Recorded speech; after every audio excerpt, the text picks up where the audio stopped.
भारत में दिव्यांग व्यक्तियों के अधिकार। लंबे समय से चर्चा में रहने वाला दिव्यांग जन अधिकार अधिनियम एक बार फिर से सुर्खियों में है। इस बार चर्चा में रहने का कारण यह है कि एक जनहित याचिका पर सुनवाई करते हुए माननीय सर्वोच्च न्यायालय ने केंद्र सरकार और राज्य सरकारों को दिशा निर्देश जारी किया है। सर्वोच्च अदालत ने अपने निर्देशों में कहा है कि सभी सरकारी भवनों को जून 2019 तक दिव्यांग जनों के लिए सुलभ बनाया जाना चाहिए। इसी क्रम में शीर्ष अदालत ने कहा कि राज्यों की राजधानियों में स्थित सभी सरकारी भवनों में से आधे से अधिक भवन दिसंबर 2018 तक दिव्यांग जनों के सुलभता नियम के अनुकूल होने चाहिए। सुप्रीम कोर्ट ने एक और जहां यह कहा कि रेलवे स्टेशनों पर दिव्यांग जनों के अनुरूप सुविधाओं को लागू करने के संबंध में 15 दिसंबर से 3 महीने के अंदर रेलवे को रिपोर्ट पेश करनी चाहिए, वहीं दूसरी तरफ यह भी कहा कि मार्च 2018 तक 10% सार्वजनिक परिवहन के साधनों को दिव्यांग जनों की पहुंच के अनुकूल बनाना चाहिए। इसी के साथ शीर्ष अदालत ने यह भी कहा कि 3 महीने में राज्यों एवं केंद्र शासित प्रदेशों द्वारा सलाहकार बोर्ड का गठन किया जाना चाहिए। इससे पहले कि हम इस चर्चा में आगे बढ़ें, यह समझना जरूरी है कि दिव्यांग जन किसे कहते हैं और इनकी समस्याएं क्या हैं। सामान्य शब्दों में कहें तो दिव्यांगता शरीर की एक ऐसी अवस्था है जिसमें शरीर भौतिक एवं मानसिक रूप से पूरी तरह या आंशिक रूप से अविकसित रहता है अथवा किसी दुर्घटना की वजह से पूरी तरह या आंशिक रूप से विकृत हो जाता है। ऐसी अवस्था में रहने वाले व्यक्ति को विकलांगजन या दिव्यांगजन कहा जाता है। दिव्यांगजन समान अवसर अधिकारों का संरक्षण और पूर्ण भागीदारी अधिनियम 1995 के अनुसार दिव्यांगजनों को ऐसे व्यक्ति के रूप में परिभाषित किया जाता है जो किसी चिकित्सा प्राधिकारी द्वारा प्रमाणित हो कि कोई भी व्यक्ति किसी विकलांगता से न्यूनतम 40% तक पीड़ित है। यह विकलांगता दृष्टिबाधित, कम दृष्टि, कुष्ठ रोग उपचारित, श्रवण बाधित, चलन विकलांगता तथा मानसिक रोग इत्यादि के रूप में हो सकती है। दरअसल दिव्यांग व्यक्तियों की दशा समाज में अति दयनीय है। जहां एक ओर वे प्राकृतिक प्रकोप की पीड़ा झेलते हैं, वहीं दूसरी तरफ उन्हें समाज में तिरस्कार और उपेक्षा का शिकार होना पड़ता है। समाज में दिव्यांग जनों को हेय दृष्टि से देखा जाता है। इन सब का मुख्य कारण समाज में लगातार नकारात्मक विचारों का जन्म लेना है, जो दिव्यांग व्यक्तियों को उनके सामाजिक अधिकारों से दूर रखता है। इन्हीं नकारात्मक विचारों के कारण दिव्यांग जन समाज की मुख्य धारा से अलग थलग पड़ते जाते हैं। दिव्यांग व्यक्तियों को उनकी शारीरिक बाधाएं और सामाजिक अवरोध सामुदायिक एवं राष्ट्रीय जीवन में भाग लेने से रोकती हैं। समाज में दिव्यांग महिलाओं और लड़कियों की स्थिति समानता के मामले में बहुत ही खराब है। इस प्रकार के नकारात्मक विचार को बदलने की जरूरत है। गौरतलब है कि 2011 की जनगणना के अनुसार देश में दिव्यांग व्यक्तियों की संख्या लगभग 2.68 करोड़ है, जो देश की कुल जनसंख्या का 2.21% है। दिव्यांगजनों की समाज में संपूर्ण भागीदारी सुनिश्चित करने वाले कानूनों की उपस्थिति के बावजूद सरकार ने इस ओर कम ही ध्यान दिया है। अब बात करते हैं दिव्यांगजनों के लिए संवैधानिक एवं सांविधिक प्रावधानों के बारे में। भारतीय संविधान अपनी प्रस्तावना के माध्यम से अपने सभी नागरिकों के लिए सामाजिक, आर्थिक और राजनीतिक न्याय, विचार, अभिव्यक्ति, विश्वास, धर्म एवं उपासना की स्वतंत्रता, प्रतिष्ठा और अवसर की समता सुनिश्चित करता है। हालांकि संविधान के भाग 3 में उल्लेखित मौलिक अधिकार सभी नागरिकों तथा कुछ मामलों में गैर नागरिकों के लिए भी उपलब्ध हैं। इन सब में दिव्यांगजन भी शामिल किए गए हैं।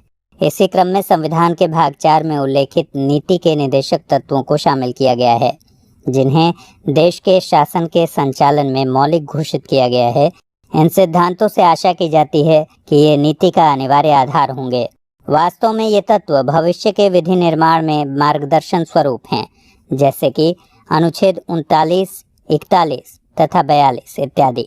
इसी तरह संविधान के भाग 9 में पंचायतों का उल्लेख किया गया है, जिसमें अनुच्छेद 243 जी से संबद्ध अनुसूची 11 में आर्थिक विकास और सामाजिक न्याय की स्कीमों से संबंधित नीतियों का कार्यान्वयन करना, जिसके अंतर्गत विकलांगों और मानसिक रूप से मंद व्यक्तियों का कल्याण भी शामिल है। इसी तरह संविधान के भाग 9A के अनुच्छेद 243 डब्ल्यू से संबद्ध अनुसूची 12 में आर्थिक विकास और सामाजिक न्याय के लिए योजनाएं तैयार करना तथा ऐसे कृत्यों का पालन करना जिससे समाज के दुर्बल वर्गों, विकलांग और मानसिक रूप से मंद व्यक्तियों के हितों का संरक्षण हो सके। फिलहाल इसी क्रम में भारतीय पुनर्वास परिषद अधिनियम 1992 लाया गया। इसमें शिक्षा के न्यूनतम मानकों को निर्धारित करना, भारत से बाहर के संस्थानों की अर्हताओं के संबंध में विभाग को सिफारिशें करना, परीक्षाओं में निरीक्षण करना तथा पंजीकृत व्यक्तियों के विशेषाधिकारों और व्यावसायिक आचार को निर्धारित करना इत्यादि शामिल है। इसके बाद दिव्यांगजन समान अवसर अधिकारों का संरक्षण एवं पूर्ण भागीदारी अधिनियम 1995 लाया गया। गौरतलब है कि 1995 के अधिनियम को दिव्यांगजनों के लिए बीजिंग में आयोजित एशिया एवं प्रशांत सम्मेलन 1992 के उद्घोषण के बाद लाया गया। भारत उस उद्घोषणा का हस्ताक्षरकर्ता देश है। संविधान के 7वीं अनुसूची के संघ सूची में मत संख्या 13 में उल्लेख किया गया है कि अंतर्राष्ट्रीय सम्मेलनों, संगमों और अन्य निकायों में भाग लेना और उनमें किए गए निर्णयों का कार्यान्वयन करने के साथ ही इसे अनुच्छेद 253 के अंतर्गत अधिनियमित किया गया है, जो संसद को अंतर्राष्ट्रीय समझौतों को प्रभावी बनाने के लिए विधि बनाने की शक्ति देता है। इसी क्रम में दिव्यांगजनों को राहत प्रदान करने की बात का उल्लेख संविधान की 7वीं अनुसूची के राज्य सूची के मत संख्या 9 में किया गया है। दिव्यांगजन अधिनियम 1995 से दिव्यांगजनों को शिक्षा, पुनर्वास, नियोजन और गैर भेदभावपूर्ण सामाजिक सुरक्षा प्रदान करना सम्मिलित है। इस अधिनियम में दिव्यांगता को दृष्टिहीनता, न्यून दृष्टि, श्रवण बाधिता, चलन संबंधी दिव्यांगता, मानसिक मंदता और कुष्ठ रोग से मुक्त हो चुके व्यक्तियों में उत्पन्न विकलांगता के रूप में परिभाषित किया गया है। इस अधिनियम में बताया गया है कि किसी चिकित्सा प्राधिकारी द्वारा प्रमाणित कोई व्यक्ति न्यूनतम 40% विकलांगता से ग्रस्त है तो वह दिव्यांग माना जाएगा। फिलहाल दिव्यांगजन समान अवसर अधिकारों का संरक्षण और पूर्ण भागीदारी अधिनियम 1995 के उपबंधों में सामंजस्य और बेहतर कार्यान्वयन सुनिश्चित करने के दोहरे उद्देश्य के साथ सरकार ने इस अधिनियम के स्थान पर दिव्यांगजन अधिकार अधिनियम 2016 को अधिसूचित किया है। आइए अब बात करते हैं दिव्यांगजन अधिकार अधिनियम 2016 के प्रमुख प्रावधानों की। इस अधिनियम में एक ओर जहां दिव्यांगता की परिभाषा में बदलाव लाते हुए इसे और व्यापक बनाया गया है, तो वहीं दूसरी तरफ इसमें दिव्यांगता को विकसित और गतिशील अवधारणा के आधार पर परिभाषित किया गया है। इस अधिनियम में दिव्यांगता के मौजूद प्रकारों को 7 से बढ़ाकर 21 कर दिया गया है। इसके साथ ही केंद्र सरकार को इन प्रकारों में वृद्धि करने की शक्ति भी दी गई है। शिक्षा और सरकारी नौकरियों में दिव्यांग व्यक्तियों को अब तक 3% आरक्षण दिए जाने की व्यवस्था की गई थी। इस अधिनियम में इसे बढ़ाकर 4% कर दिया गया है। इसी प्रकार इस अधिनियम में बेंचमार्क विकलांगता से पीड़ित 6 से 18 वर्ष तक के बच्चों के लिए निःशुल्क शिक्षा की व्यवस्था की गई है।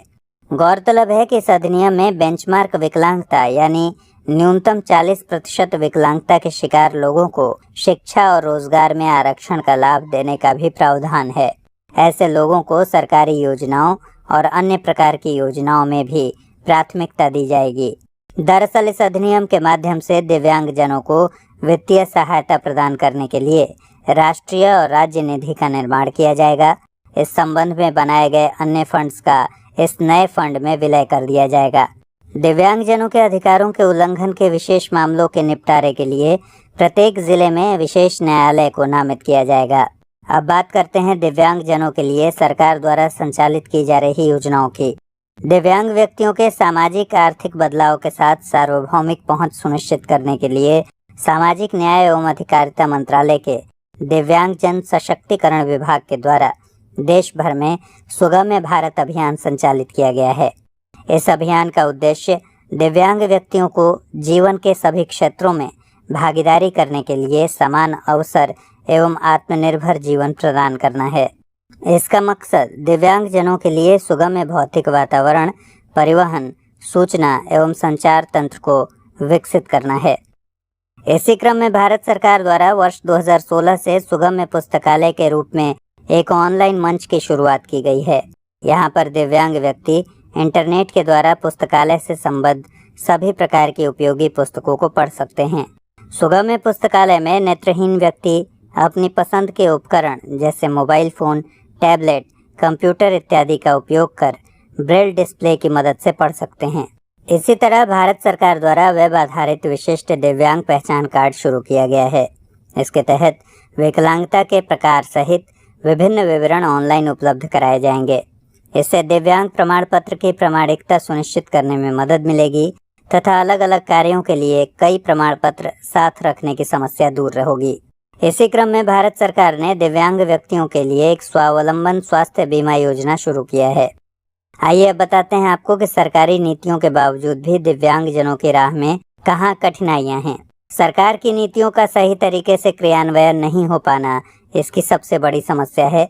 जैसे कि दिव्यांग व्यक्तियों के लिए समय समय पर भर्ती अभियान चलाए जाने के बावजूद सरकारी नौकरियों में दिव्यांग व्यक्तियों के लिए पूर्व में आरक्षित 3% सीटों में से केवल 1% सीटों पर भर्तियां हो पाई हैं। गौरतलब है कि अब यह आरक्षित सीटें बढ़कर 4% कर दी गई हैं। दिव्यांग जनों में मानसिक रूप से अक्षम लोग, दिव्यांग महिलाएं तथा ग्रामीण क्षेत्रों में रहने वाले दिव्यांग जन सबसे अधिक उपेक्षित हैं। सरकार द्वारा दिव्यांग बच्चों को स्कूल में भर्ती कराने के लिए कई कदम उठाने के बावजूद आधे से अधिक दिव्यांग बच्चे स्कूल नहीं जा पाते।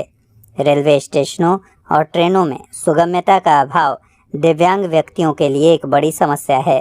सरकार द्वारा नीतियों का निर्धारण करते समय दिव्यांग जन उपेक्षित रह जाते हैं। जैसे कि आधार कार्ड बनवाते समय वे दिव्यांग जन उपेक्षित रह गए जिनके हाथ की उंगलियां नहीं थीं। अब बात करते हैं कि दिव्यांग जनों की समस्या का समाधान कैसे हो। इस नवीन अधिनियम में दिव्यांग महिलाएं, मानसिक रूप से मंद व्यक्ति तथा ग्रामीण क्षेत्रों में रहने वाले दिव्यांग जनों की अन्य चिंताओं के साथ साथ रोजगार की चिंताओं को भी संज्ञान में लिया गया है। फिर भी इसमें सुधार तभी संभव है जब इन प्रावधानों का समुचित अनुपालन हो। दिव्यांग जनों की सहायता एवं सहायक उपकरणों के संबंधों में अनुसंधान और विकास को भी आगे बढ़ाने की जरूरत है, जिससे विभिन्न सुविधाओं तक उनकी पहुंच को आसान बनाया जा सके। संविधान में प्रदत्त अधिकारों का क्रियान्वयन समुचित ढंग से किया जाए ताकि दिव्यांग जनों को उसका लाभ मिल सके, जिससे वे सब समाज की मुख्य धारा से जुड़ सकें। सरकार को शारीरिक रूप से विकलांग व्यक्तियों का पता लगाने एवं पंजीकरण करने के लिए और अधिक सक्रिय दृष्टिकोण अपनाने की जरूरत है। संबंधित मेडिकल कार्मिक की उपस्थिति में प्राथमिक चिकित्सा केंद्र पर शिविरों का आयोजन करके दिव्यांगता प्रमाण पत्र जारी करने से काफी मदद मिलेगी।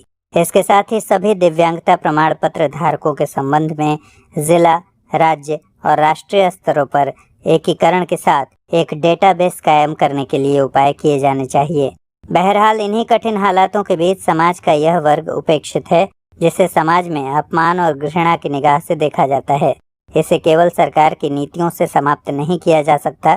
इस उपेक्षित वर्ग की बेहतरी के लिए समाज की सकारात्मक भूमिका भी जरूरी है। साथ ही इसमें समाज के साथ साथ गैर सरकारी संगठनों को भी आगे आने की जरूरत है। आइए अब नोट करते हैं आज का सवाल। सवाल है, दिव्यांग जनों को समाज में किस प्रकार की समस्याओं का सामना करना पड़ता है? दिव्यांग जन अधिकार अधिनियम 2016 के आलोक में सरकार द्वारा दिव्यांग जनों के कल्याण हेतु चलाई जा रही योजनाओं के महत्व पर प्रकाश डालिए।